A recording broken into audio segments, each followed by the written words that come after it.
e tradhton votuesin, po nuk e ka qëndrueshmërinë etike as morale se shkon në një hap më tutje. Flet keq për partinë ku ka qenë. Vetëm akuzat edhe vetëm hetimet mendoj që nuk prejudikojnë se një persona ka integritet ajo. Edhe të shkoj një hap më tutje i kum analizu këto lista të shoh që s'paku veprimi pse erdhëm deri këtu nuk ka fare integritet. Nuk e kishëm institucionet me integritet, parti politike me integritet, se po të kishin integritetin nuk na kishin leju me arë këtu ku jemi. Tani hipokrizia hapit parë se e shoh, thëtë ne nuk kemi faj, ne kemi pasë drejt, për momentin kur përcaktohen zgjedhjet, s'paku 70% listave ndryshojnë. E si të ndryshon ekipa që fiton. Ne jemi të mirë, por shikoni shumicën e partive, 10 që e parë ka ndryshu.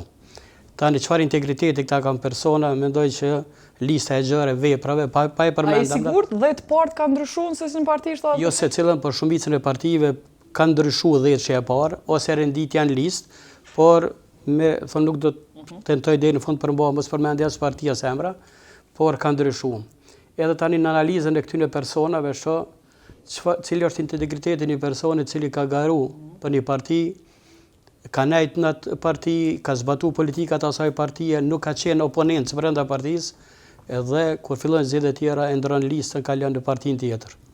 Jo vetëm që e ndron, domethënë nuk e ka qëndrueshmërinë e tradhton votuesin, po nuk e ka qëndrueshmërinë etike as morale se shkon në një hap më tutje. Flet keq për partinë ku ka qenë. Edhe ky një hap tjetër.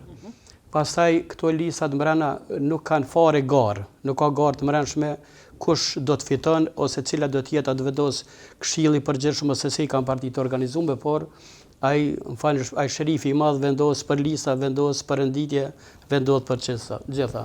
Për sherifin domethënë lëdoj te kryetarët e partive. Pastaj kanë këto lista persona të cilët thotë nuk jam këtë parti, po garojnë këtë parti. Edhe kjo është hipokrizia tjetër. Tjetër është ka listë persona të cilët qytetari thjesht kur zonën s'ja kanë dëgju. Nuk e ka si prononcim politik, nuk den çka mendon, pse është këngëtar i mirë, lojtar i mirë, artist i mirë, nuk e vlerësoj se do të na përfaqëson drejt dhe mirë. Edhe kjo është ai problemi i integritetit personave që edhe këtyre që i kanë vendos, edhe këta që po pranojnë. E zgjanove rrethin për integritet, po çka i thu që ti argumentit, po i votojnë çta? Po s'ja kanë një zonin, po që ky qytetar, që s'ja kanë një zonin për votan në fund. Unë e shoh këtu, ndoshta diçka është e mirë, se nuk di do të më nxjerr për kësaj situate ndoshta diçka të mirë. Është momentum i fuqishëm i mirë për një vetting të përgjithshëm politik.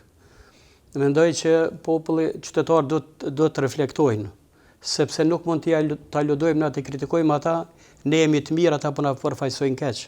Vërtetohet teza që ata janë çfarë jemi ne, çfarë meritojmë se ne kemi zgjedh.